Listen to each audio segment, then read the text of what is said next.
नमस्कार विद्यार्थी मित्रांनो, आपण कालच्या तासिकेमध्ये राष्ट्रीय हित आणि राष्ट्रीय हिताच्या निर्धारक घटकाची चर्चा आपण करण्यासाठी घेतलेली आहे. अर्थात राष्ट्रीय हिताचे निर्धारित घटक आपण पाहत असताना जवळपास 11 घटक आहेत. दररोज 3 घटक या नात्यानं आपण या प्रकरणाकडे व्यवस्थित पद्धतीने अवलोकन करणार आहोत. मित्रहो, राष्ट्राचे निर्धारक घटकाची चर्चा करत असताना कालच्या तासिकेमध्ये आपण जे महत्त्वपूर्ण मुद्दे पाहिलेले आहेत, ज्यामध्ये विचारप्रणालीला राष्ट्रीय सत्तेमध्ये फार महत्त्वाचं स्थान असते असं मी या ठिकाणी म्हणालो. त्यानंतर प्रभावी नेतृत्व, अर्थात ज्या देशाचं नेतृत्व प्रगल्भ, परिपक्व आणि दूरदृष्टी अशा प्रकारचं आहे, त्या देशाचा विकास जलद गतीने होण्यामध्ये मदत होतो आणि पर्यायाने त्या देशाला आपलं हित साध्य करण्यासाठी अनुकूलता प्राप्त होते. तिसरा मुद्दा आपण या ठिकाणी पाहिला तो म्हणजे शासन पद्धती आणि तत्त्वज्ञान. अर्थात राष्ट्रीय सत्ता आणि राष्ट्रीय हित ह्या सारख्या संकल्पना वाटत असल्या तरी खूप फरक आहे. राष्ट्रीय हित साध्य करण्यासाठी शक्तीचाही वापर करावा लागतो, परंतु शासन पद्धती कशी आहे, त्या देशाचं तत्त्वज्ञान कसं आहे, यावरून त्या देशाचा विकास होत असतो, हे मला या निमित्तानं सांगायचं आहे. प्रामुख्याने आपण या गोष्टीचा विचार करत असताना राष्ट्रीय शक्तीच्या 4थ्या घटकाची चर्चा आपण करत असताना राष्ट्राचं भौगोलिक स्थान हा भागसुद्धा फार महत्त्वाचा आहे. म्हणजे आपलं हित साध्य करायचं असेल, उचित पद्धतीने आपलं ध्येय साध्य करायचं असेल तर प्रामुख्याने त्या देशाची भौगोलिक रचनासुद्धा तशी असणं गरजेचं आहे. मला सांगावंसं वाटेल की प्लेटो नावाचा जो विचारवंत आहे इसवी पूर्व 4थ्या शतकामधला, ते त्यांनी द लॉज नावाच्या ग्रंथामध्ये सुद्धा सांगितलं आहे की राष्ट्राला प्रगतीकडे न्यायचं असेल आणि बलशाली करायचं असेल तर त्या देशाची भौगोलिक परिस्थिती आणि भौगोलिक स्थान फार महत्त्वाचं आहे. म्हणजे त्यांना असं सांगितलं आहे की देश समुद्रकिनाऱ्यापासून अगदी जवळ आणि राहू नये, कारण सतत समुद्रकिनाऱ्यापासून जवळ राहत असेल तर त्या राष्ट्राला प्रामुख्याने बऱ्याच गोष्टीला अडचणीला सामोरं जावं लागतं असं त्यांनी सांगितलेलं होतं. म्हणून ज्या राष्ट्राला भौगोलिक अनुकूलता लाभलेली आहे तो देश समृद्ध होताना आपल्याला दिसून येतो. उदाहरणार्थ भारताच्या उत्तरेला हिमालयासारखा पर्वत आहे, चोहोबाजूने समुद्रांना वेढलेला आहे, म्हणून भारताची जमीन सुपीक आणि व्यवस्थित पद्धतीने असताना आपल्याला दिसून येते. सांगण्याचं तात्पर्य असं आहे की ज्या देशाला अशा पद्धतीची भौगोलिक व्यवस्थितता आणि सुलभता लाभलेली आहे तो देश नेत्रदीपक अशा प्रकारची प्रगती करू शकतो आणि पर्यायाने त्याला योग्य पद्धतीचं हित मात्र साध्य करता येतं असं मला म्हणायचं आहे. 5वा मुद्दा आहे राष्ट्राची क्षमता व शेजारील देश. राष्ट्रीय हित साध्य करण्यासाठी कुठल्याही देशाला आपलं इंटरेस्ट आणि हित साध्य करण्यासाठी त्या देशाची राष्ट्राची क्षमता फार महत्त्वाची आहे आणि शेजारील देश कसे आहेत हे फार महत्त्वाचं आहे. त्या देशाची राष्ट्राची क्षमता कशी ठरते, त्या देशाचे शेजारील राष्ट्र आणि देश कसे आहेत त्यावरून त्या देशाची क्षमता ठरत असते. प्रत्येक राष्ट्राच्या आर्थिक, राजकीय व लष्करी क्षमतेमध्ये निश्चितच अशा प्रकारचा फरक असतो. कुठल्या देशाची क्षमता अधिक असते, उदाहरणार्थ अमेरिका असेल, ब्रिटन असेल, रशिया असेल, फ्रान्स असेल, जपान असेल, जर्मनी असेल, चायना असेल, भारत असेल, या देशाची आपापल्या परीनं त्या देशाच्या क्षमतेनुसार अत्यंत चांगल्या पद्धतीची त्यांची शक्ती आहे आणि पर्यायानं शक्ती अधिक वृद्धिंगत होत गेल्यामुळं त्या देशाचं हित साधण्यामध्ये त्याला निश्चितच मुबलकता प्राप्त होत असते असं मला या ठिकाणी सांगायचं आहे. म्हणून प्रत्येक राष्ट्राची साधनसंपत्ती, आकार यावर त्या देशाची प्रगती होत असते. आता आकारमानाने छोटा असलेला देश हा चांगल्या पद्धतीने प्रगती करू शकत नाही. उदाहरणार्थ बांगलादेश आहे, नेपाळ आहे वगैरे वगैरे. भारताचं भौगोलिक क्षेत्र, रशियाचं भौगोलिक क्षेत्र, चीनचं भौगोलिक क्षेत्र, अमेरिकेचं भौगोलिक क्षेत्र, ऑस्ट्रेलियाचं भौगोलिक क्षेत्र अत्यंत विस्तीर्ण आणि आकारमानाने पसरलेला देश असल्यामुळं त्या देशाची साधनसंपत्ती चांगली आहे. म्हणजे राष्ट्राची क्षमता वृद्धिंगत करण्यासाठी त्या राष्ट्राची आर्थिक, राजकीय, लष्करी क्षमता याच्यामध्ये वाढ आणि वृद्धी करणं गरजेचं आहे.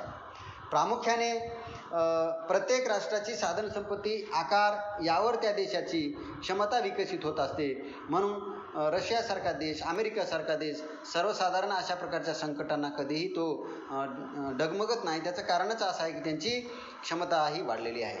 आणि त्या देशाचे शेजारील राष्ट्र कसे आहेत, आता ज्या देशाला जागतिक राजकारणामध्ये मित्र राष्ट्र अधिक आहेत त्या देशाची प्रगती होण्यामध्ये निश्चितच हातभार लागतो. उदाहरणार्थ अमेरिका असेल, ब्रिटन असेल, भारत असेल, रशिया असेल, चायना असेल, ऑस्ट्रेलिया असेल, फ्रान्स असेल, जर्मनी असेल, जपान असेल, या देशांनी नेत्रदीपक अशा प्रकारची प्रगती केलेली आहे. दुसरीकडे आपण सिरिया असेल, इराक असेल, इराण असेल, या देशानं प्रगती फार करू शकली नाही. त्याचं कारण काय की त्यांच्या आजूबाजूला शत्रू राष्ट्रांची संख्या जास्त आहे. कुठल्या ना कुठल्या कारणावरून त्यांच्यामध्ये सदैव वाद आणि विवाद होत असतो. आता भारताचे खंडप्राय देश आहे. भारत एवढा मोठा लोकसंख्येच्या बाबतीत 2 नंबरला आहे, भूविस्ताराच्या क्षेत्रात चांगला आहे, तरीही भारताची संपत्ती फारशी म्हणजे प्रगती होऊ शकलेली नाही. त्याचं कारण काय आहे तर भारताला सुद्धा शेजारील अत्यंत डोकेदुखी निर्माण करणारे देश निर्माण झालेले आहेत, ज्याच्यामध्ये प्रामुख्याने चीन आहे, पाकिस्तान आहे. यासारखे देश सदैव घुसखोरी आणि दहशतवादीसारख्या कारवाया करताना आपल्याला दिसतात. आणि अशासारख्या कारवायामुळं प्रामुख्याने त्या राष्ट्राच्या क्षमतेमध्ये वाढ व्हायला निश्चितच बाधा निर्माण होते.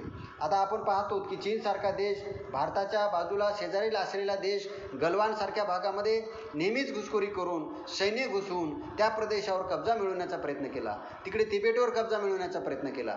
म्हणजे या पद्धतीच्या घुसखोरी प्रवृत्तीमुळं त्या राष्ट्राचे आणि शेजारील राष्ट्राची शक्ती क्षीण होत असते. आपण आता पाहतो की दूरचित्रवाणी आणि आपण वर्तमानपत्रामध्ये पाहिलं, दिनांक 3 म्हणजे आजच्या तारखेपर्यंत जर आपण पाहिलं तर वर्तमानपत्रामध्ये आंतरराष्ट्रीय स्वरूपाच्या बातम्या पाहत असताना त्यातून असं लक्षात आलेलं आहे की चीन आणि भारत या 2 देशांनी आपल्या अस्तित्वासाठी लष्करी क्षमता आणि रणगाडे आमनेसामने आणून युद्धाच्या तयारीत असल्याचं आपल्याला लक्षात येतं.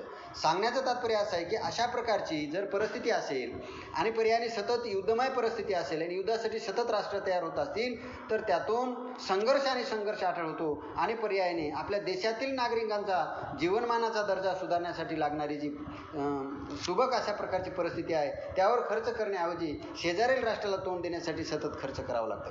उत्तर कोरिया आणि दक्षिण कोरियाचा जर आपण विचार केला तर त्या दोन्ही राष्ट्रामध्ये सदैव या ना त्या कारणाने सदैव वाद आणि लवाद होत असतात आणि पर्यायाने दक्षिण कोरियाचे किम जॉन हे जे लष्करशहा आहेत ते प्रामुख्याने उत्तर कोरियासाठी सदैव डोकेदुखीचा एक भाग बनत चाललेले आहेत आणि त्यातून त्या दोन्ही राष्ट्रांमध्ये सतत बिनसल्यामुळं देशाच्या अंतर्गत परिस्थितीमध्ये त्यांच्या थोडीशी विकासाची पोकळी निर्माण झालेली आहे असं मला सांगायचं आहे.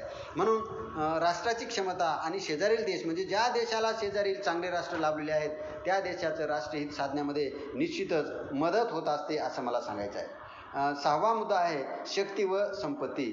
अर्थात शक्ती आणि संपत्ती हा राष्ट्रहित साध्य करण्याचा अत्यंत महत्त्वाचा भाग आणि घटक आहे. शक्तिशाली राष्ट्रच खऱ्या अर्थाने आपलं संरक्षण करू शकते, आपली प्रगती साधू शकते. म्हणून अशा प्रकारचं संरक्षण आणि प्रगती साधण्यासाठी प्रामुख्याने कुठल्याही राष्ट्राला निश्चित अशा प्रकारची शक्ती आणि संपत्ती जी जमवाजमव करावी लागते. आता ज्या राष्ट्राकडे संपत्ती अधिक आहे त्या राष्ट्राचे आपोआप शक्ती विकसित होत असते. त्याचं उदाहरण आपल्याला घ्यायचं असेल तर अमेरिका आहे, रशिया आहे, ब्रिटन आहे, जपान आहे.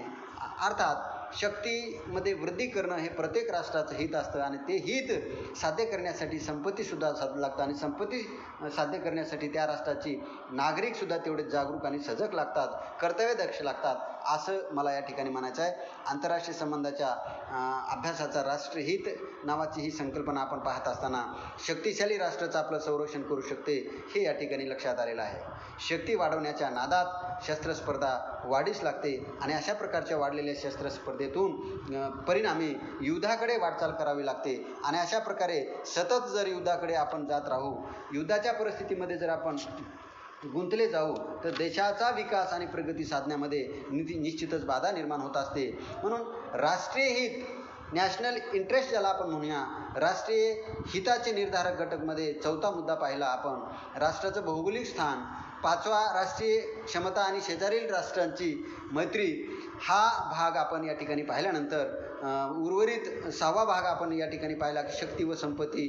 ज्या राष्ट्राची शक्ती आणि संपत्ती अधिक आहे त्या देशाचं नॅशनल इंटरेस्ट राष्ट्रीय साध्य करण्यासाठी अत्यंत अनुकूल अशा प्रकारची परिस्थिती निर्माण होत असते असं मला या ठिकाणी सांगायचं आहे. 7वा मुद्दा नैतिक व वैधानिक आधार. 8वा मुद्दा नोकरशाही ज्याला ब्युरोक्रेसी म्हणून, हेही राष्ट्रीय हित साध्य करण्यामध्ये अत्यंत महत्त्वाचा सहाय्यभूत घटक आहे. हे 2 घटक आपण 3 घटक उद्याच्या तासिकेला पाहणार आहोत. मी वेळ झालेला असल्यामुळं थांबतो. धन्यवाद.